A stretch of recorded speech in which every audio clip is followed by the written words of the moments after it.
রাসূলুল্লাহ বলছেন, মান কাতা মিরাসান ফরাদাল্লাহ ওয়া রাসূলুহু, যে ব্যক্তি এমন মিরাজকে কেটে নেবে, এমন কাউরি মিরাজকে ছাঁটাই করে নেবে যেই মিরাজকে আল্লাহ এবং আল্লাহ রসুল নির্ধারিত করে দিয়েছেন, বেটা পাবে এতটি, বেটি পাবে এতটি, স্ত্রী পাবে এতটি, বাবা যদি বেঁচে থাকে তো বাবা পাবে এতটি, এগুলো কথা রব্বুল আলামিন বলে দিয়েছেন।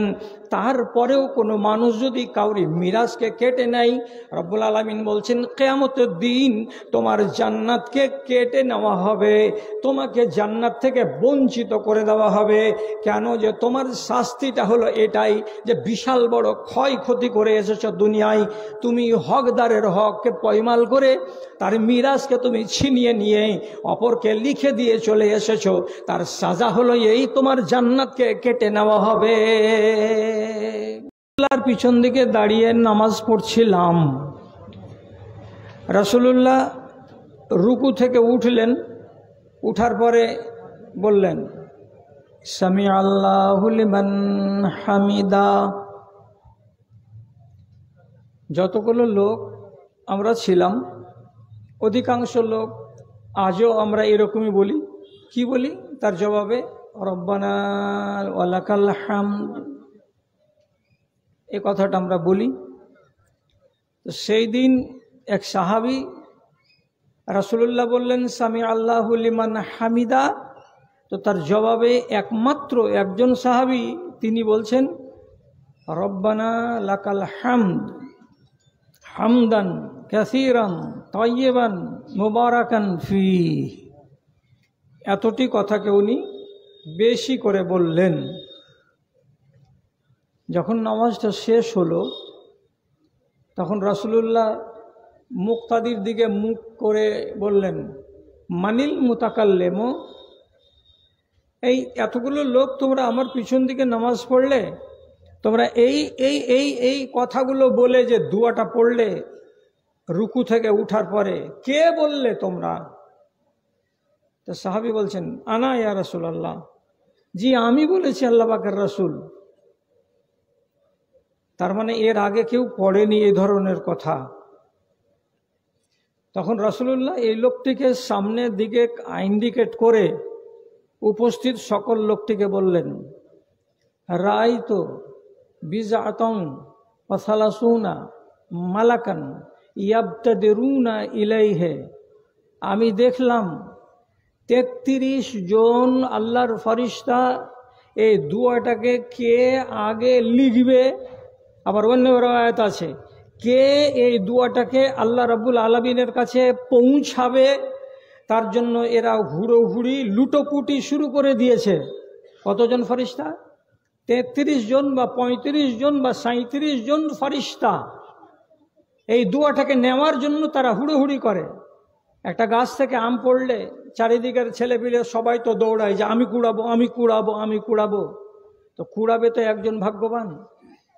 তাহলে এই দুয়াটার ফজিলত কত যে সেই দুয়াটাকে নেয়ার জন্য তাড়াতাড়ি করে রেজিস্টারে লিপিবদ্ধ করার জন্য 33 জন ফেরেশতা দৌড়াদৌড়ি করে লুটালুটি করে সেটাকে নেয়ার জন্য চেষ্টা চালাচ্ছে।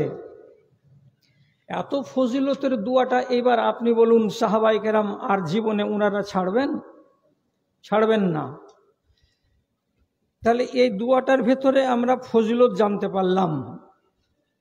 এরকম আরও মহিষের গাড়ির এক গাড়ি হবে, পাওয়া যাবে, যেগুলো তো শুধু কি বর্ণনা করা আছে, আপনি যদি এটা করেন এতটি নেকি দেওয়া হবে, আপনি যদি এটা করেন আপনার জন্য আল্লাহর কাছে এইরকম একটা ঘর নির্মাণ করা হবে, আপনি যদি এই দুয়াটা পড়েন তাহলে আপনার এতটি গুনাহকে আল্লাহ তাআলা মাফ করে দেবেন। এইগুলো সব হলো কি ফাজাইল। আচ্ছা, এরপরে আমি বলি মাসাইল, মশলা কোনগুলো? মশলা একগুলো আল্লাহ রাব্বুল আলামিন আমাদের জন্য শিখিয়ে দেবেন বলে বর্ণনা করে রেখেছেন গাদার গাদা। আবার আগামী দিনে জন্ম নেবে, হঠাৎ করে এমন একটা সিচুয়েশন তৈরি হয়ে যাবে যে কোনো একটা নতুন করে মশলা খাড়া হয়ে যাবে, সেই মশলাটাকে নিয়ে ভাববার মতো, ওটাকে নিয়ে গৌর করার মতো এবং ওই মশলাটার জবাবকে তৈরি করার জন্য জ্ঞান, বুদ্ধি, বিবেক লাগবে। এগুলো কারা করবেন? যারা হচ্ছেন ফাজিল ওলামা, যারা হচ্ছেন বিদগ্ধ পণ্ডিত, তারাই এই কাজগুলো করবেন। আর এই রকম মশলা, এই রকম মাসায়েল কিয়ামত পর্যন্ত জন্মিতে থাকবে এবং ওলামায়ে দ্বীন সেগুলোর জবাব দিতে থাকবেন। যদি বুঝতে না পেরে থাকেন তাহলে একটা মশলা বলছি, আল্লাহর ওয়াস্তে এটাকে মস্করা করে কাটিয়ে দেওয়ার চেষ্টা করবেন না। আপনাকে একটু শিখাবার উদ্দেশ্যে বলছি। ইমাম আবু হানিফা রাহিমাহুল্লাহ একটি দাওয়াত খেতে গেছেন, ওয়ালিমার দাওয়াত। তো ওয়ালিমার দাওয়াত খেয়েছেন, ওই মজলিসে ওনার সামনে একটা মোকদ্দমা পেশ হলো, মাওলানা মাথা খারাপ হয়ে গেছে আমার, দিশা করতে পারি না, যে ঝামেলাতে পড়েছি, আপনি আমাদের বড় আলেম, এইটার আপনি সমাধান করে দেন। একটা বিশাল বড় মশলা আমার সামনে খাড়া হয়েছে। কি হয়েছে ভাই? তো বলছেন, দুটা বেটার বিয়ে দিয়েছি গতকালকে, একই বাড়ির দুটা মেয়েকে বৌমা বানিয়েছি, আর দুটা বৌমাকে একই রকমের শাড়ি দিয়েছি, দিয়ে সাজিয়ে ওদের মায়ের বাড়ি থেকে নিজের বাড়িতে এনেছি। ওরা দুই বোন। রাতের বেলায়, রাত 10:30টার সময় ভিড় ভাড় যখন কমেছে, বাড়ির বউগুলো এটা ওরা ঠিক করতে পারেনি। মজিবুরের যেটা কবুল করা বউ, ওটাকে এজাবুলের ঘরে ভরে দিয়েছে, আর যেটা এজাবুলের কবুল করা বউ, ওটাকে মজিবুরের ঘরে ভরে দিয়েছে। এই বেচারারা কি জানে যে কোনটার নাম মুজিবুর রহমান আর কোনটার নাম ইজাবুল? কবুল করার টাইমে জানে যে আমার স্ত্রীর নাম আর আগে শুনেছে বাপের কাছে যে ছেলেটার নাম ইজাবুল। মেয়ে ছেলে নতুন মানুষ, রাতের বেলায় ঘরে থেকেছে। এক কথায় খোলাখুলি বলছি, ওদের শারীরিক সম্পর্ক কায়েম হয়েছে। এবার সকালবেলায় এই ঘর থেকে যখন বউ বেরিয়ে আসছে, তোমার নাম কি? বলছে আমার নাম সলেহা। বলছে হায় আল্লাহ, তো তুমি মজিবুরের ঘর থেকে কেন বার হইলে? আমি কার ঘর থেকে বাইর হব? তুমি ও মাঝকুল বেটার ঘর থেকে বাইর হবে। তাড়াতাড়ি করে এই ঘরের দুয়ারে যে তখন বলছে, তোমার নাম কি? রুকসানা। তুমি এই ঘর থেকে বাইর হলে? যে হ্যাঁ। ইন্নালিল্লাহ, তোমাকে এই ঘর থেকে বাহির হওয়ার কথা নয়, তোমাকে এই ঘর থেকে বাহির হওয়ার কথা। বেচারারা মুখ ঢেকে দিয়ে বলছে, আমরা ওলা কি বুঝিবি মা, যে ঘরে পাঠিয়ে দিয়েছে সে ঘরে চলে গেছি।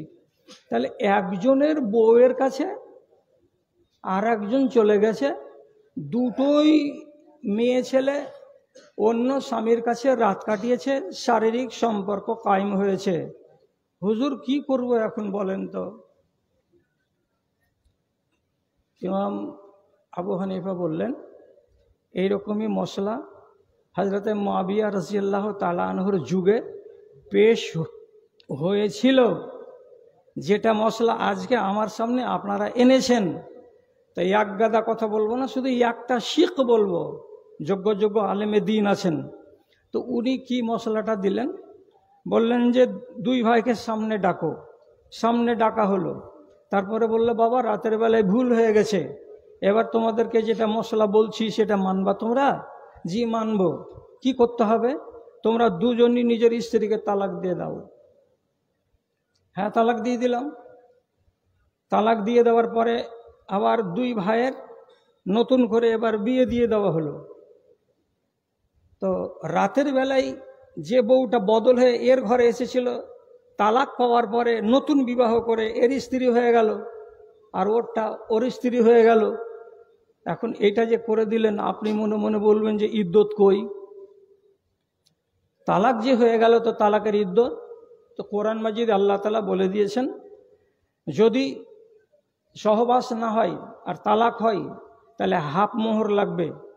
আর যদি ওর সাথে উঠা বসা কোনো কিছু না হয়ে থাকে তাহলে ওই মেয়ে ছেলেটির কোনো ইদ্যত লাগবে না। তো স্বামী তো তার কাছে রাত কাটায়নি, অন্যজন ভুলে কাটিয়েছে, কাজের ইদ্যত কোথায়? ইদ্যত আর কাটাতে হলো না বলে আবার নতুন করে ছেলে দুটার মোহর করে বিয়ে দিয়ে দেওয়ার ব্যবস্থা হলো। আচ্ছা, এত জটিল মশলাটা উনার মতো যদি ফাকিহ আলেম না হতেন তো তাহলে কি আমাদের মতো এই চুনোপুঠিগুলো যারা কুদা ফাঁদা বেশি করছি এর দ্বারা সম্ভব? সম্ভব নয়।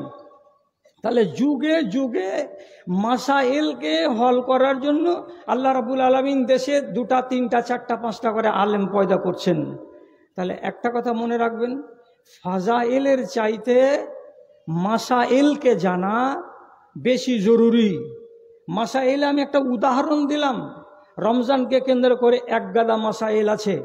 একটা লোক হঠাৎ করে ফোন করে বলছে এক মাদানী সাহেবকে, ভাই 3 লোকমা উঠেছে জি ভাই, আর আজান পড়ে গেল, কি করব? আল্লাহর ভয়ে ভাত ছেড়ে দিলাম, দিয়ে না খেয়ে রোজা করে বসে আছি। এটা মশলা নয়? মশলাটা জানেন না, না জানার কারণে এই ভুলটা করেছেন। যে ভাইয়ের কাছে মশলাটা জানতে গেলেন উনি আপনাকে বুঝিয়ে দিলেন। প্লেটে হাত পড়ে গেলে, লোকমা মুখে উঠে গেলে, আজান যদি 7 বার করেও দেয়, খানা ছাড়তে হবে না, ঠাঠিয়ে খেয়ে যাও একবারে। তাহলে আলেম থাকতে গেলে এই সমাধানটা করে দিবে, এটা হলো মাসাইল। এর গুরুত্ব হচ্ছে 1 নম্বরে, তারপরে হচ্ছে আপনাকে 2 নম্বরে এসে কি ফাজাইল, ফজিলতের কাজ করবেন। ফজিলতের কাজ যদি আমি না বা করে দিই, আল্লাহ আমার উপরে আযাব নাজিল করবেন না। আর মাসাইলে গিয়ে যদি ভুল করি, তাহলে আল্লাহ তাআলা আমাকে ধরে নেবেন, কেন তুমি এই কাজ করতে গেলে আর ভুল করলে। তেমনি আর একটা জিনিস আছে আমার শরীয়তের ভিতরে, কি মাওয়াইজ, মানে ওয়াজ, নসিহত। কোরআন মাজিদের ভেতরে অনেকগুলো ওয়াজ আছে, অনেকগুলো কিস্সা আছে, অনেকগুলো কাহিনী আছে। আমি বলছি না যে আপনি শুনিয়েন না, আমি বলছি শুনেন, কিন্তু ওয়াজ এবং নসিহতের সেই স্টোরি, সেই কাহিনী, সেই কিস্সা আমি যদি না শুনি তাহলে আমার অত মারাত্মক ক্ষতি হবে না। আর যদি মাসাইলকে পিছে ফেলে রাখি তাহলে আমার অনেক ক্ষতি হয়ে যাবে। তিরমিজি শরীফ একটা হাদিস এসেছে, হাদিসটার প্রতি আপনার দৃষ্টি আকর্ষণ করছি। বনী ইসরাইলদের ভেতরে একটা লোক ছিল, লোকটার নাম হলো কিফিল। তার সম্বন্ধে হাদিসে লেখা আছে কি, ফাইন্নাহু লাম ইয়াতাওয়াররা যামবান ইল্লা ফাআলাহু। দুনিয়াতে এমন কোনো একটা পাপ ছিল না যে এই কিফিল লোকটা করেনি। সমস্ত পাপ করেছে, সব পাপ করেছে। ব্যভিচার বলুন, ডাকাতি বলুন, ছিনতাই করুন, রাহাজাই করুন, আর যত রকমের পাপ আছে সব পাপ করেছে। একটা মেয়ে ছেলেকে 60 দিরহাম অর্থাৎ টাকা দিয়েছে, আর দেওয়ার পরে তার সঙ্গে শর্ত করেছে, তুমি যদি তোমার শরীরটা আমাকে একবার দান করো তাহলে এই 60টা দিরহাম তোমাকে আমি দিয়ে দিলাম, এটা তোমার। তো হাদিস নয়, কথাতে আছে, পেটে যদি জ্বালা বাড়ে তাহলে এই পেটের জ্বালা মানুষকে কুফরি পর্যন্ত নিয়ে চলে যায়। মানুষ কুফরি কাজও করে দেয় পেটের জ্বালায়। মহিলার গুরবাতি ছিল, পেটের জ্বালা ছিল, বেচারির 60টা দিরহাম পেয়েছে, পাওয়ার পরে নিজের ইজ্জতকে বিক্রি করার জন্য রাজি হয়ে গেছে। রাত 10টার সময় নির্জনে যখন এই কিফিল ওই মহিলার সঙ্গে শারীরিক সম্পর্ক করার জন্য প্রস্তুতি নিয়েছে, তা হাদিসের শব্দ ফারতাদাত ওয়া বাকাত। মেয়ে ছেলেটি কেঁপে উঠল, কেমন যেন তাকে ঝটকা লেগে গেল, আর সাথে সাথে চোখ দিয়ে কান্নার পানি নেমে এলো, মুখে আওয়াজ বেরিয়ে এলো। তখন কিফিল বলছে, এই তুমি কান্না করছো কেন? আমি কি তোমার উপরে জোর জবরদস্তি করেছি? আমি কি তোমার সাথে যে এই কাজ করতে যাচ্ছি শারীরিক সম্পর্ক, আমি কি বল প্রয়োগ করে করছি, না তোমার ইচ্ছা মতে আমি করছি এই কাজটা? এত কাঁপছো কেন, আর এত কাঁদছো কেন? তখন মহিলা জবাব দিয়ে বলছে, ইন্নি মা ফাআলতু হাযা ফি হায়াতি, আমি এই কাজ আমার জীবনে কোনোদিন করিনি, কিন্তু কেন করছি? আমার পেটের জ্বালা আছে, তারই জন্য এই কাজ করতে বাধ্য হয়েছি। তবে আমার ভেতরটা কাঁপছে। কিসের জন্য কাঁপছে? যে আমি এই কাজটা কেন করতে যাচ্ছি, এটা কাজ যে হারাম, আর এই কাজের জন্য যদি রব্বুল আলামিনের কাছে আমাকে জবাবদিহি করতে হয়, তাহলে আমি কি সেই দিন কল্যাণ পাবো? এই জন্য আমার ভেতরে একটা কম্পন সৃষ্টি হয়েছে এবং আমি আতঙ্কগ্রস্ত হয়েছি, আর এই ভয়ে আমার চোখ দিয়ে পানি আসছে। কিফিল ওখান থেকে নেমে গেল, প্র্যাকটিক্যাল করলো না, মন্দ কাজে করার জন্য যে ইচ্ছাটা করেছিল সেখান থেকে সরে এলো। আসার পরে ওকে বলছে, যাও, তোমাকে আমি ছেড়ে দিলাম, তুমি এই একটা কাজ করার জন্য আজকে এতটা কেঁপে উঠলে, আর তোমার ভেতরে খাসিয়াতে ইলাহি এইভাবে জেগে উঠল। এতদিন ধরে আমি অন্যায় অপরাধ করে চলেছি, জীবনে আমার মন কাঁপেনি আর আমার অন্তর কাঁদেনি, আজকে তুমি আমাকে পথ দেখালে, আজ থেকে আমি আলো পেলাম, আমার চোখে আমি জ্যোতি পেলাম, তুমি আমাকে জ্ঞান দিলে। ওকে এমনি এমনি ছেড়ে দিল, 60 দিরহাম তাকে মাপ দিয়ে দিল, বাড়ি এলো, তওবা করলো। সারা জগতের লোক জানে যে কিফিল একটা ডাকু, একটা লম্পট, সে একটা বদ স্বভাবের লোক। যে রাত্রিতে তওবা করলো সেই রাত্রিতেই মারা গেল। এইবার এই লোকটার মতো লোকটার জানাজাতে একটা বান্দা হাজির হবে না, কেউ আসবে না।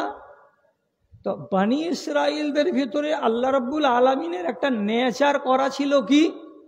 আব্দুল্লাহ বিন মাসউদ রাদিয়াল্লাহু তাআলা আনহু একদিন রাসূলুল্লাহকে বলছেন, ইন্না বানি ইসরাইলা আহাব্বু ইলাল্লাহি মিন্না ইয়া রাসূলুল্লাহ, হে আল্লাহর রাসূল, বানি ইসরাইল কওমেরা আমাদের চাইতে মনে হয় আল্লাহ তাআলার কাছে খুব বেশি প্রিয় ছিল।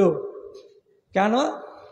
তো বলছে, ওরা যখন কোনো একটা পাপের কাজ করত, তখন রাতের বেলায় আল্লাহর ফরিস্তা তার ঘরের দুয়ারে একটা আরবিতে কথা লিখে দিত, সাজা। ধরুন কথার কথা, তুমি কাউরি বাড়িতে চুরি করেছো, তো তোমার সাজা তোমার ঘরের চোকাটে দেয়ালে লেখা থাকবে, ইজদা আনফাকা, তোমার নাক কাটো। ওইটা যতক্ষণ সাজা ও না নিবে ততক্ষণ লেখাটা মিটবে না। আর দিনের বেলা যদি 10 জন লোক দেখতে পায়, ওরা বুঝে নিবে এ বাড়ির মালিক মুখ পুড়িয়েছে, নাহলে আল্লাহর পক্ষ থেকে এই কথাটা কেন লেখা হলো তার ঘরের দরজায়, তুমি তোমার নাক কাটাও। কাউরি বেলাতে আল্লাহর পক্ষ থেকে ওখানে লিখে দেওয়া যায়, তুমি তোমার কান কাটো, কান কেটে দাও, তাহলে তোমার গুনাহ মাফ হবে। তাহলে রব্বুল আলামিন, আল্লাহর নবী, আমরা গুনাহ করছি, আমাদের পাপ লুকিয়ে থেকে যাচ্ছে, আর বানি ইসরাইল আর গুনাহ করেছে, তো তাদের পাপের শাস্তি আল্লাহ তাআলা তাদের গেটে লিখে দিতেন। সেই অনুযায়ী কান কাটার থাকলে কান কেটে দিত, নাক কাটার থাকলে নাক কেটে দিত, দিয়ে তারা মুক্ত হয়ে যেত। তখন রব্বুল আলামিন বললেন, আল্লাহ পাকের নবী বললেন, বাবারে, ওর চাইতে ভালো জিনিস আমাদেরকে আল্লাহ রব্বুল আলামিন দিয়েছেন। অর্থাৎ কি দিয়েছেন? তোমাকে নাক কাটতে হবে না, তোমাকে কান কাটতে হবে না, আঙুল কাটতে হবে না। তুমি যদি তোমার গুনাহটাকে এতেরাফ করো, আর করার পরে নির্জনে আল্লাহ রাব্বুল আলামিনের কাছে ইস্তেগফার করো, তাহলে তোমার ইস্তেগফার তোমার ওই পাপটাকে মাফ করে দেবে। এবার তুমি বলো, বানি ইসরাইলরা তোমাদের চাইতে সম্মানী ছিল না বানি ইসরাইলদের চাইতে তোমরা বেশি সম্মানী? বুঝা গেল যে বানি ইসরাইলদের চাইতে আমরা আল্লাহ রাব্বুল আলামিন বেশি সম্মানী করেছিলেন। শেষের অংশটুকু কেন নিলাম একটি মাত্র কথা বলার জন্য, সেটা হলো এই, যে রাত্রিতে কিফিল মারা গেল সেই রাত্রিতেই কিফিলের ঘরের দরজাতে আল্লাহ রাব্বুল আলামিনের পক্ষ থেকে কোন লেখক এসে লিখে দিয়ে গেল, আল কিফিলু মাগফুরুন লাহু। এর মানে কি? কিফিলকে আল্লাহ রাব্বুল আলামিন ক্ষমা করে দিয়েছেন, কিফিলকে আল্লাহ রাব্বুল আলামিন তার যাবতীয় গুনাহ মাফ করে দিয়েছেন। যদি এই কথাটা গেটে লেখা থাকে, তো যত মানুষ দেখতে আসে সবাই দেখে আর বলে, কিফিলকে মাটি দিব না মনে মনে ভাবছিলাম, কিন্তু কিফিলকে মাটি দিতে হবে, কেন যে আল্লাহ তাআলা মাফ করেছেন। আপনি এলেন, আপনার তোলার লোক এলো, তারাও দেখে গেল কিফিল মারা গেছে, আপনিও বলছেন আর তারাও বলছে কিফিলের জানাজায় আসতাম না, কিন্তু যখন আল্লাহ রাব্বুল আলামিন তাকে মাফ করে দিয়েছে তখন তার জানাজায় আসতেই হবে। ইমাম তিরমিজি হাদিসটা বর্ণনা করার পরে বলছেন, হাজা হাদিসুন হাসানুন, হাদিসটা ভালো, সুন্দর। আমি আপনাকে একটা হাদিস শোনালাম, কিসের? মাওয়ায়েজ। এটা হলো ইবরাত, এটা জ্ঞান, এটা এখান থেকে শিক্ষা নেওয়ার জন্য আল্লাহ রাব্বুল আলামিন এগুলো এই ধরনের হাদিস আরও অনেক আমাদের শরীয়তের ভেতরে দিয়ে রেখেছেন। এখন প্রশ্ন হলো, গোড়াতে কোনটা বলেছিলাম? মাসাইলটা আমাদেরকে জেনে রাখা সবচাইতে জরুরি। কেন বললাম? যে আয়াতটা আপনার সামনে আমি পড়েছি, সে আয়াতটার তর্জমা হলো এই, ওয়ামান ইয়াসিল্লাহ ওয়া রাসূলাহু ওয়া ইয়াতাআদ্দা হুদুদাহু। আল্লাহ রাব্বুল আলামিন যতগুলো কানুন দিয়েছেন, যতগুলো বিধি বিধান দিয়েছেন, সেই হুদুদগুলোকে, সেই শাস্তির কানুনগুলোকে, এই মাসলা মাসাইলগুলোকে কোনো মানুষ যদি উল্টিয়ে দেয়, সীমা লঙ্ঘন করে দেয়, তা আল্লাহ রাব্বুল আলামিন বলছেন তোমাকে কঠিন আযাবে গ্রেফতার করা হবে। কেন? যে তুমি আমার আইনকে ভেঙেছ। সূরা নিসা 14 নম্বর আয়াত। আল্লাহর কানুনকে যদি আপনি ভাঙেন, তাহলে আপনাকে কঠিন আযাবে মুবতালা হতে হবে। এখন মশলাটা কেন জরুরি আমাদের জন্য? আর আমি যদি মশলাকে অবজ্ঞা করি আর ভেঙে ফেলি, তাহলে আমি হলাম কি? আল্লাহর নাফরমান। আমার জন্য জাহান্নামের আগুন জ্বলন্ত রাখা আছে, আমাকে পোহাতেই হবে সেই আগুন। এবার মশলা বলতে গিয়ে আপনাকে মাত্র 2টা মশলা বলছি। আমার দিকে একটু খেয়াল করবেন। তারানগর গ্রামের মানুষেরা, তারানগর গ্রামের ভাইরা, আপনারা আমার কাছে সবাই পরিচিত, আপনাদের কাছে আমি পরিচিত। আমি এই ক্লান্ত শ্রান্ত শরীরে যে কথাটা বলতে চাচ্ছি, এটার একটু ইনসাফ করবেন। সেটা হলো এই, আপনার মরার টাইম হয়েছে, আপনি 30 বিঘা জমির মালিক, আপনার 2টা বেটা 3টা বেটি, এখন 65 বছর বয়স। আপনি সমস্ত জমিটি কি করলেন?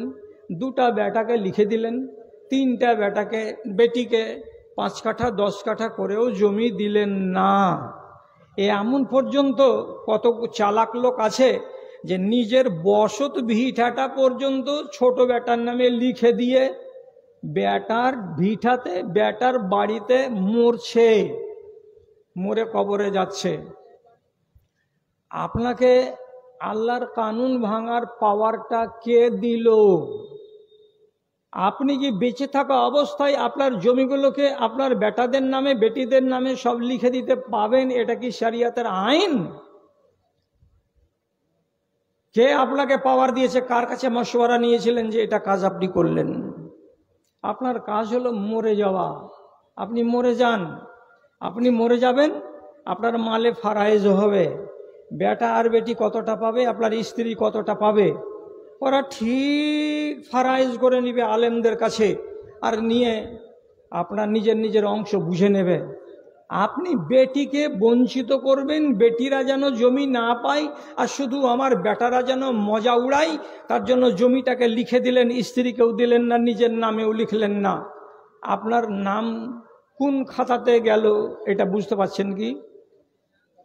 সোজা সবটা কথা কি হলো? আল্লাহ কি বলেছেন সূরা নিসার 14 নম্বর আয়াতে? যদি আল্লাহর হুদুদকে ভঙ্গ করা যায়, তাহলে তার জন্য স্থায়ী জাহান্নাম। তো আপনি করলেন এই কাজ যে বেটিকে মাহরুম করে বেটাকে লিখে দিলেন, স্ত্রীকে বঞ্চিত করে দিলেন, আর দিয়ে মনে মনে ভাবলেন কত বড় নেকির কাজ করলাম। নেকির কাজ করলেন না বাপজান। অনেক ভাইকে দেখছি হজে যাওয়ার আগে এইগুলো কাজ করে দিয়ে যাচ্ছে, মরবো কি বাঁচবো, তো এই কাজটা করে দিয়ে আমি দুনিয়া থেকে যাব, এই জন্য হজে যাচ্ছে। আল্লাহর কসম, কাবার ঘরের চক্কর কাটা হবে, কিন্তু আপনি নিজের গুনাহটাকে মার্জনা করাতে পারবেন না। আপনি একটা পাকা জাহান্নামী লোক। আপনি সমস্যা তৈরি করে দিয়ে গেলেন, এমন জটিল মাসলা তৈরি করে দিয়ে চলে গেলেন। এই ছেলেগুলো জীবন ধরে ঝগড়া করবে, কাজিয়া করবে, ফাসাদ করবে। কতটি ঝগড়া আপনি করে গেলেন। নাম বলছি না, খালি ডিস্ট্রিক্টের নাম বলছি। ডিস্ট্রিক্টের নাম হলো মুর্শিদাবাদ, আর থানাটা তো সাব ডিভিশনটা তো অনেক বড়। সাব ডিভিশনের নাম হলো জঙ্গিপুর। জঙ্গিপুর সাব ডিভিশনের কোনো একটা গ্রামের কথা বলছি। পুরুষ করলো কি, 8 বিঘা জমি তার 2 বেটাকে সম্পূর্ণ লিখে দিয়ে মরে গেল। তার মরে যাওয়ার পরে স্ত্রী এবার বলছে আমার কাছে আছে 6 বিঘা জমি, আমি আমার 2টা বেটিকে 3 বিঘা করে সম্পূর্ণ দিয়ে দিব। 2 বেটা খড়গহস্ত, মাকে বলছে যদি 1 কাঠা জমি তুই বোনেদেরকে দিয়েছিস তো তোকে কচু কাটা করে দিব। মা বলছে তোর বাবা দিয়ে গেছে তোদের 2 ভাইকে 4 4 করে 8, আমার মেয়ে দুটোকে একটাও দেয়নি। আমি আমার 6 বিঘা জমির 3 3 করে 6 বিঘা জমি আমার দুটো মেয়েকে দিয়ে দিব, এত তোদের রাগ কিসের আছে? আমি দিব আমার জমি। যখন দেখলো মাকে রুখতে পারবো না, তখন 2 ভাই নিজের মাকে বাড়ি থেকে পিটিয়ে বের করে দিল। মা পালা করে 1 মাস এই বেটির বাড়ি, 1 মাস ওই বেটির বাড়ি। এ পেয়েছে 3 বিঘা, ও পেয়েছে 3 বিঘা। যদিও মেয়েটা ভুল কাজ করেছে, কিন্তু রাগ তুলতে গিয়ে ভুল করলো কি, মেয়েকে 3 3 করে দিয়ে দিল। এটা অবশ্যই ভুল করেছে ও, কিন্তু ও দেখতে গেছে টোটাল হিসাব। 4 করে তোর বাপ দিয়েছে আর মেয়েকে বঞ্চিত করেছে, আমি আমার ভাগ থেকে 3 3 করে দিয়ে দিলাম, দিয়ে তোর বাড়ি ছেড়ে দিলাম। স্বামীর বাড়িতে স্ত্রীর আর ঠাঁই হলো না। নিজের স্তন চুষিয়ে মানুষ করা 2 বেটার কাছে মা ভাত পেল না, বেটির বাড়িতে লাত জুতা খেয়ে খেয়ে দিন কাটাচ্ছে। তাহলে কত বড় সমস্যা তৈরি করে গেছে প্রথম ব্যক্তি, তারপরে সমস্যা তৈরি করলো ভুল করে তার স্ত্রী। আরে স্ত্রী আবার খেসারত দিচ্ছে, কি বলে, ঢের হয়ে গেছে বেটার কাছে, ঢের হয়ে গেছে জামাইয়ের কাছে, না এখানে সুখ না ওখানে সুখ। এমন অশান্তি কেন করতে যাচ্ছেন আপনারা? 2 নম্বর সমস্যা হলো এই, রাগ করিয়েন না কোনো বাপ কোনো ভাই আমার, আপনি মশলা সৃষ্টি করবেন না, যেটা আল্লাহ তাআলা ফয়সালা করে দিয়ে গেছেন তাকে ভাঙার চেষ্টা করবেন না। একটা নতুন ঝগড়া আর নতুন একটা ফিতনা মাথা চাড়া দিয়েছে দেশে, সেটা হলো কি, মরা মানুষকে কাফন দাফন করার পরে কবর দিতে গিয়ে আটকে দেওয়া, মাটি দিতে দেয় না। আমি গ্রামের নাম বলবো না, আমার ধরে নেন মালদা জেলার কোনো এক গ্রামের কথা, 48 ঘন্টা ধরে মরা মানুষকে কাফন পরিয়ে খাটলিতে শুইয়ে রাখলো। 2 বেটি আর 2 জামাই, এদিকে 3 বেটা একই বাড়িতে আছে মরার দিন। এরা বেটিরা বলছে বাপকে মাটি দিতে দিব না। কেন দিবে না? ওই যে PW পজিশনে 11টি দোকান, লক্ষ লক্ষ টাকার সম্পত্তি 2 ভাইকে বাপ দিয়ে দিয়েছে, আমাদের কিছুই দেয়নি। এবং আরও তুঁতের বাগান আছে, তুঁতের বাগান যেগুলো পলুতে খায়, রেশমের চাষে লাগে, তুঁতের বাগান আছে 12 বিঘা, বাপ সম্পন্ন 2 বেটাকে দিয়ে দিয়েছে, আমরা 3 বোনকে একটুও দেয়নি। আজকে বাপকে আমরা মাটি দিতে দিব না, আটকে নিয়ে বসে আছে। 26 ঘন্টা যখন হলো, প্রশাসনের লোক এলো, আসার পরে বল প্রয়োগ করে বলল পরিবেশ দূষণ হবে, মরা মানুষকে হয় আপনি মাটি দিয়ে দেন, আর নয় হিন্দু হতে গেলে তাকে জ্বালিয়ে দিতে হবে, বাইরে রাখা চলবে না। এরা বলল জীবন দিয়ে দিব, তথাপি লাশ দেব না। কেন? যে এত কোটি টাকার সম্পত্তি আমরা বঞ্চিত হব, তুমি ফয়সালা করে দাও। শেষে প্রশাসন বলল তোমরা ঝগড়া মিটাও, কিন্তু লাশটা যেন সরে না যায় তার ব্যবস্থা করো।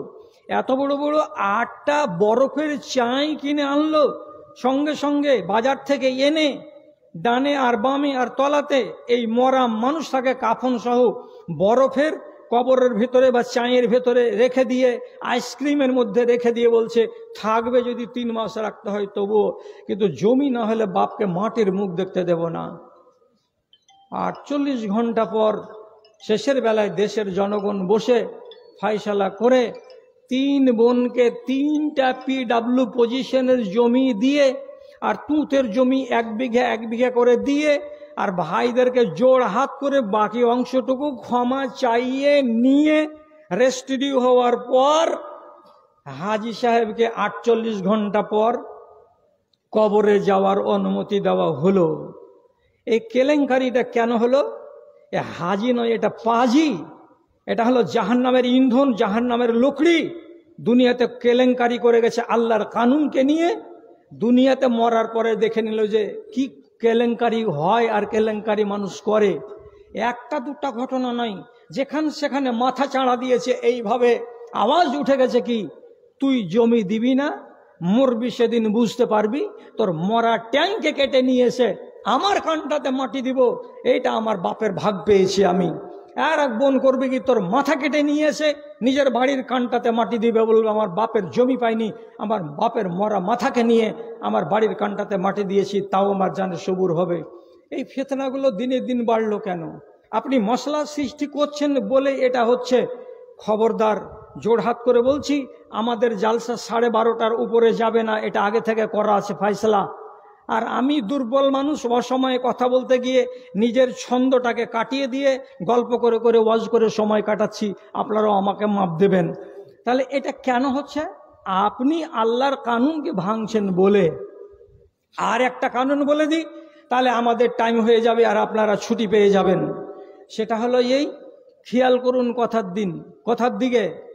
হাওয়াজিনের যুদ্ধের দিন সাহাবায়ে কেরাম অনেক মাল, ধন, টাকা পয়সা, উট, ছাগল, ভেড়া, মবেশি, জানোয়ার, গানিমাতের মাল পেয়েছিলেন।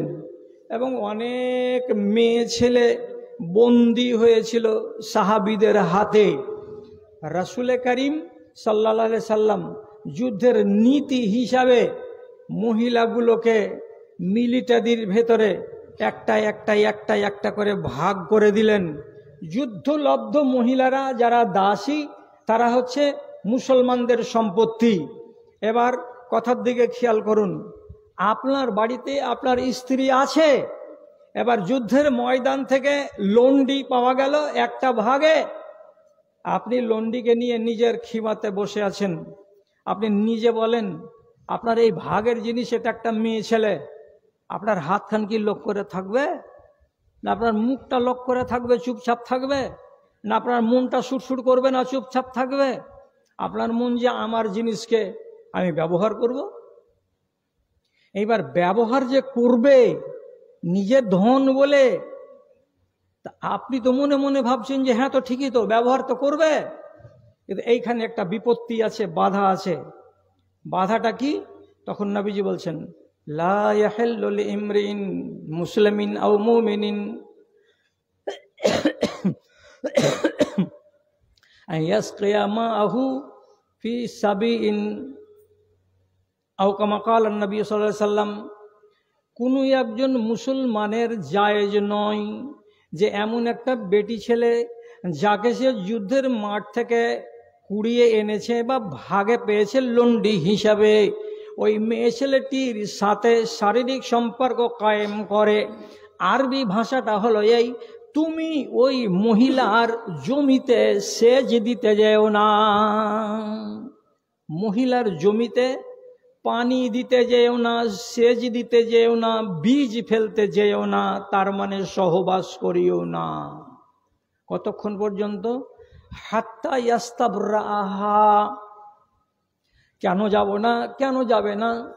যেহেতু আজকে বেলা 10টার সময় মেয়ে ছেলেটি বন্দী হয়েছে, আর 12টার সময় তোমার মালিকানাতে এসেছে। গত রাত্রিতে এই মেয়ে ছেলেটি তার স্বামীর কাছে ছিল, তার স্বামী তার সঙ্গে মেলামেশা করেছে, এটা ছিল তার হালাল জমি, এটা তার হালাল সম্পত্তি। আল্লাহ রাব্বুল আলামিন মেয়ে ছেলেদেরকে কি বলেছেন? জমি বলেছেন, ভূমি বলেছেন। এবং সেই ভূমিকে আপনাকে এবং তার স্বামীটাকে নিজের মতো করে সেচ দিতে বলেছেন, নিজের মতো করে চাষাবাদ করতে বলেছেন। অতএব এই জমিটাতে তার স্বামীর বীজ দেয়া আছে, হতে পারে এই পেটের ভেতরে তার রেহেমে তার স্বামীর বাচ্চা পালিত হচ্ছে, 1 মাসেরও হতে পারে, 2 মাসেরও হতে পারে। অতএব পরের জমিতে সেচ দেওয়াটা হারাম করেছেন আল্লাহ তাআলা। এই জন্য তোমাদেরকে অপেক্ষা করতে হবে। কতক্ষণ পর্যন্ত? এই মহিলার সঙ্গে মেলামেশা করা যাবে না যতক্ষণ পর্যন্ত এই মহিলার একটা মাসিক না হয়ে যায়। একটা মাসিক না হয়ে যায়। মাসিক হলে কি হবে? শতকরা 60টা বেটা ছেলে আমাদের দেশের, এরা 14 আনা গজুয়া, কিছু বুঝে না। আর শতকরা 99টা মেয়ে ছেলে এ কথাটা বুঝে। বিবাহ হওয়ার পরে ওর থেকে মাসে মাসে যদি মাসিক হয়, ঠাঁই ঠিকানা ঠিক থাকে, তাহলে সোজা হতে গেলেও, পাগলি হতে গেলেও, ওকে জিজ্ঞেস করতে গেলেই বলে দিবে, সালাহ 4 মাস বিয়ে হওয়া হলো, কিছু খবর টবর আছে? না, কোনো খবর নাই। যদি নিজস্ব লোক, কাজকার লোক বলে, নাটে একটু পেটটাকে চেপে চেপে দেখ, হ্যাঁ ওগুলা কথা বকতে এসছিস, এটা 8 দিন হলো আমার ঋতু হওয়া। এর মানে কি? আমার 8 দিন হলো ঋতু হওয়া। এর মানেটা হলো এই, কোনো মহিলার যদি ঋতু হয়, মাসিক হয়, তাহলে জেনে নিতে হবে এর পেটের রেহেমটা পাক পরিষ্কার আছে, ছেলেপিলা নাই। আর কোনো মায়ের পেটে বাচ্চা যদি কারার পেয়ে যায় তাহলে আর মাসিক হবে না, মাসিক বন্ধ। এটা একটা সোজা সাপটা বেটি ছেলেও জানে। 3 মাস থেকে আমার মাসিক হয় না, এর মানে কি 3 মাস হয়ে গেল আমার পেটে বাচ্চা আসা। তাহলে পেটটা পরিষ্কার আছে না পরিষ্কার নাই, পরের বীজ এতে দেয়া আছে এবং বীজ অঙ্কুরিত হয়ে গেছে না হয়নি, এটা জানার উপায়টা কি? জানার একমাত্র উপায় হচ্ছে মেয়ে ছেলের ঋতু হওয়া। নবীজি কি বললেন? যতক্ষণ পর্যন্ত এই মেয়ে ছেলেটি তোমার বাড়ি যাওয়ার পরে একটা ঋতু না হয়ে যাবে, যদি ঋতু হয়ে যায় তাহলে জানতে হবে তার পেট পরিষ্কার আছে, তুমি তার সঙ্গে সহবাস করতে পারবে। আর মেয়ে ছেলেটি যদি ঋতু না আসে, তার মানে তার পেটে যদি বাচ্চা থাকে, তাহলে তোমার তার সাথে সহবাস করা চলবে না। তাহলে এটা হলো আল্লাহ রাব্বুল আলামিনের দেয়া কানুন। আমার নবী বলেছেন, লা ইয়াসকিয়া আহাদুকুম যারা মাআহু যারা আখিহি, কোন মানুষ যেন তার নিজের ভাইয়ের জমিতে পানি না দেয়, সেচ না দেয়, বীজ না ফেলতে যায়। এটা হলো মেন হাদিস, মুখ্য হাদিস। এবার মাত্র কয়টা মিনিট টাইম আছে? আচ্ছা আচ্ছা, ঠিক আছে ঠিক আছে। তো কটা কথা আর বলে দিই আপনাকে টাইমের মধ্যেই। তাহলে এই একটা স্ত্রী লোক, একটা লোকের স্ত্রী বাড়িতে আছে বহাল তবিয়াতে, 2টা বাচ্চার মা। হঠাৎ কি হলো আর না হলো, আপনারা সকালবেলায় খবর পেলেন যে সংগ্রামপুরের একটা বেটা ছেলের সঙ্গে উমুকের বাড়িওয়ালি পালিয়ে গেছে। পালিয়ে গেল তো গেল, কাজী সাহেব ওকে আবার রাতের বেলায় এরকম করে কাগজ বানিয়ে দিয়ে বলছে, মেয়ে ছেলেটি ওতে টিপ সই দিয়ে বলছে, আমি আমার স্বামীটাকে তারানগরের বাড়ি ওই মহবুল হককে আমি তালাক দিয়ে দিলাম। তালাকনামা লেখা হয়ে গেল বেটি ছেলেটার। আর লেখার পরে আধ ঘন্টা পরে ফের কাজী সাহেব বলছে, আজি বিহা করবে না পরে করবে? বলছে এখন হলে তো এখন করে দাও, হবে তো টাকা একটু বেশি লাগবে। 2000 টাকা দিয়ে দিল। তখনই যে ছেলেটা ওকে নিয়ে পালিয়ে গেল, ওর সাথে বিয়েটা পড়িয়ে দিলে এবার খুশি হয়ে 2 ছেলের মাকে নিয়ে ও আপনার ঘর সংসার করছে। আর এখানে জবেদ আলী বলছে কি যে, আরে উঠে গেল রে, খুঁজেই পাওয়া যায় না, মার বাড়ি চলে গেল নাকি রে। শেষের বেলায় খবর এলো কি মার বাড়ি যায়নি, অন্য একটা বাসুর খুঁজে নিয়ে এসেছে। এখনই কি করবে? হাসুয়া নিয়ে যাবে যে, এই শালা তুই আমার বাড়িওয়ালিকে কেন বিয়ে করলি? যাবে? আর যাওয়ার ক্ষমতা আছে? এটা তো ভারতবর্ষের কানুনে এটা ক্ষমতা নাই, আপনি যেতে পারবেন না।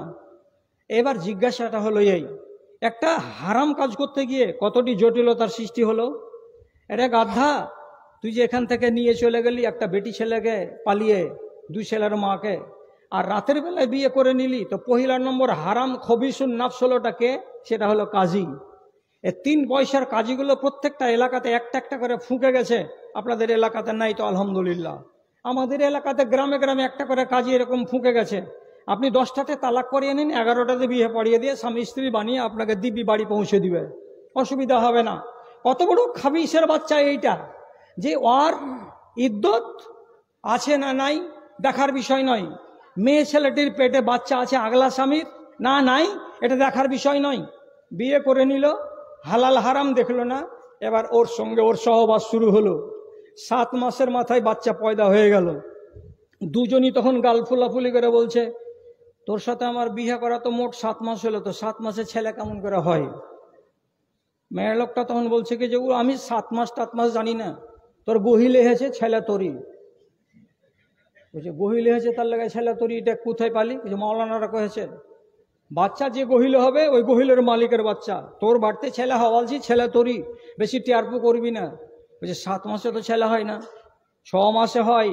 তখন শরীয়ত দেখিয়ে দিল যে 6 মাসে ছেলে হতে গেল মেনে নিতে হবে বাপকে। আরে বিয়ে কুফের বেটা, যখন বিয়েটা করলি মেয়ে ছেলেটা ঋতু হলো কি হলো না তা দেখতে গেলি না, আর পরের বীজ ফেলা আছে আর বীজ অঙ্কুরিত হয়ে গেছে, আর তুই নিজের স্ত্রী করে ওকে ব্যবহার করলি, আর 7 মাসের মাথাতে বাচ্চা পয়দা হয়ে গেল।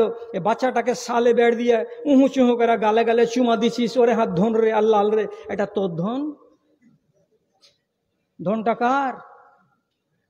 তোর মতো বেকুব বলে এই কাজ, আর ওই মহিলা গর্ধবী বলে এই কাজ, আরে কাজী সাহেব নালায়েকের বাচ্চা বলে এই কাজ। তারা একটা মানুষ, একজন লোক ইদ্যতকে পাত্তা দিল না, বিয়ে করে নিল। মহিলা নিজের পেটের খবর দিল না, বিয়ে করে নিল। কাজী সাহেব ব্যবস্থা নিল না, বিয়ে করিয়ে দিল। তাহলে আপনারা যদি আল্লাহর কানুনকে এইভাবে বুড়ো আঙুল দেখাবেন আর দেখিয়ে নিজের মতো করে শরিয়ত চালাবেন, তাহলে আয়াতটাতে কি বলা হলো? 14 নম্বর আয়াতে, ওমা ইয়াতাআদ্দা হুদুদ আল্লাহে, যে ব্যক্তি আল্লাহর কানুনকে ভাঙবে, ভেঙে দিয়ে দুনিয়াতে বেঁচে থাকবে, লাহু জাহান্নামা খালেদান ফিহা, অনাদি অনন্ত কাল ধরে জাহান্নামের আগুনে জ্বলতে হবে। আপনি খেলা পেয়ে নিয়েছেন। অতএব আপনাকে গোড়াতে বলেছিলাম 3টা কথা, ফজিলতকে নিয়ে বেঁচে থাকুন। আপনাকে আমি আহলান সাহলান বলছি, কোন দোয়াতে কি সওয়াব, ভালো, কিন্তু মাসাইলকে নিয়ে ছলচতুরি করবেন না। যখনই দেখবেন সন্দেহ হচ্ছে, ওলামায়ে দ্বীনের কাছে রুজু করবেন, আর যেটা বাস্তব সেটার উপরে আমল করবেন। নিজে থেকে মশলাকে কাঁধের উপরে চাপিয়ে দিয়ে জটিলতা সৃষ্টি করবেন না। আর জটিলতাকে সৃষ্টি করে আপনি নিজে কলঙ্কিত হবেন না, আর আমার সমাজকে কলঙ্কিত করবেন না। আল্লাহ আপনাদের রেহাই দেয় আর আমাদেরকে হেফাজত করে। হাজারোটা দেখতে পেলাম এইভাবে পালিয়ে বিয়ে করার পর 3 মাস পরে আবার পুরাতন স্বামীর কাছে ফিরে আসতে চাইছে। তখন পুরাতন স্বামী বলছে মাওলানাকে ফোন করে, হাজি মাদানী সাহেব কি করা যাবে জি? তা আতাউর রহমান সাহেব বলছে, কি হয়েছে? যে তো 2 মাস আগে পালিয়ে এসেছিল, এসে অমুক জায়গাতে বিয়ে হলো, এখন ফের ঘুরে আমার কাছে আসতে চাইছে। তা আসতে পাওয়া যাবে, আনা যাবে? তো বর্তমান জমানার মশলা এত টেঁড়া যে আমাদের মগজগুলো এদিক দিয়ে না ঘুরে এদিক দিয়ে ঘুরছে, উল্টো দিকে ঘুরছে। ইসলামী শরিয়াত হলে ওই বেটি ছেলেটাকে নিয়ে কোমর পর্যন্ত গেঁড়ে রজম করে দেওয়া হতো, কোনো ঝামেলাই থাকতো না। কিন্তু এটা ইসলামী দেশ নয়। ও পালিয়ে গেছে, 3 মাস পরে আবার বাড়িতে চলে আসছে স্বামী তখন বেহায়া বলছে, একে আমার বিয়ে করে চলবে জি মাওলানা, 3 মাস যে পরের বাড়ি বিয়ে করে থাকলো। তো মশলাটা বড় জটিল হতে গেল। সোজা কথা হলো এই, 3 মাস কেনা যদি 6 মাসও থাকে পরের বাড়িতে, এই পালিয়ে শুধু ব্যভিচার করেছে, আগকার স্বামীর বিবাহ ভঙ্গ হয়নি। তোমার বাড়ি আলি তোমার হয়েই আছে। তোমার রুচে তো এই কুলাঙ্গারকে নিয়ে করে খাও, আর তোমার যদি না রুচে তো 2 লাত মেরে একে ঘাটা দেখাও যে অন্য বাছুর দেখে নেগা। কিন্তু করা যায়টা কি? সমস্যাটা তৈরি করছেটা কি? কে? আমরাই তৈরি করছি, আমাদের সমাজ তৈরি করছে। যা কার কথা বাড়াবো না। 3খানা জিনিস আজকে 1 ঘন্টার আলোচনায় আপনাদের সামনে রাখলাম। বেশিরভাগ আমাদের সামনে যেন এই কথাটা থাকে, আল্লাহর হুদুদ যেন আমার দ্বারাই পয়মাল না হয়, আর আমি যেন অসভ্য কাজ না করি, আর আমি গুনাহগার হয়ে না মরি। এটা হলো আজকের মতো শেষ কথা। আর শেষের বেলায় আপনাদের মতো ভাইগুলোর কাছে আরজি জানাচ্ছি, 2টা মিনিট থামিয়েন। সভাপতি ভাই শেষ ঘোষণাটা দিয়ে দিবেন, দিয়ে আপনাদেরকে বিদায় করবেন। মজলিসটা শেষ হওয়ার দোয়াটা পড়ে 5টা মিনিট আর কষ্ট করতে পারবেন না ভাইরা, এই করিয়েন না, ওইটা কাজ করিয়েন না। 5টা মিনিট সবুর করেন। আর আমার প্রতি যে ভাইগুলোর ভালোবাসা আছে, ওই ভাইগুলোকে একটু আহ্বান করছি, যদি আমার হাতে একটু আমাকে ছোট ভাই মনে করে হোক আর বড় ভাই মনে করে হোক 100-500 টাকা যদি কেউ দিতেন, তাহলে আলহামদুলিল্লাহ আমি খুশি হতাম। আর আমিও আল্লাহ তাআলার কাছে একটু দোয়া রাখতাম, আল্লাহ আপনার কল্যাণ করত। তো 100 টাকা থেকে 500 টাকা থেকে যে পারবেন 5টা মিনিট মাত্র, তারপরে আমার ভাই সভাপতির ভাষণ রাখবেন, আর রাখার পরে আপনাকে ছেড়ে দেবেন। আলহামদুলিল্লাহ আমার বড় ভাই 500 টাকা দিয়ে খাতা খুলে দিয়েছেন। বেশি নয়, 5টা মিনিট, তাড়াতাড়ি করেন। আলহামদুলিল্লাহ, মাশাআল্লাহ, ভাইজান অনেকটি টাকা গুনে দিয়েছেন। সুবহানাল্লাহ, মাশাআল্লাহ, আলহামদুলিল্লাহ। আল্লাহুম্মা সাল্লি আলাইহি আল্লাহুম্মা বারিক আলাইহি। কয়টা আছে ভাই? 10, 5000 টাকা না? মাশাআল্লাহ, আলহামদুলিল্লাহ, জাযাকাল্লাহ। আমার ভাইজান 10,000 টাকা দান করেছেন। পরদিগার আমার ভাই দানকে কবুল করো, আমিন। আরেকজন 500 টাকা, আরেকজন 500 টাকা দান।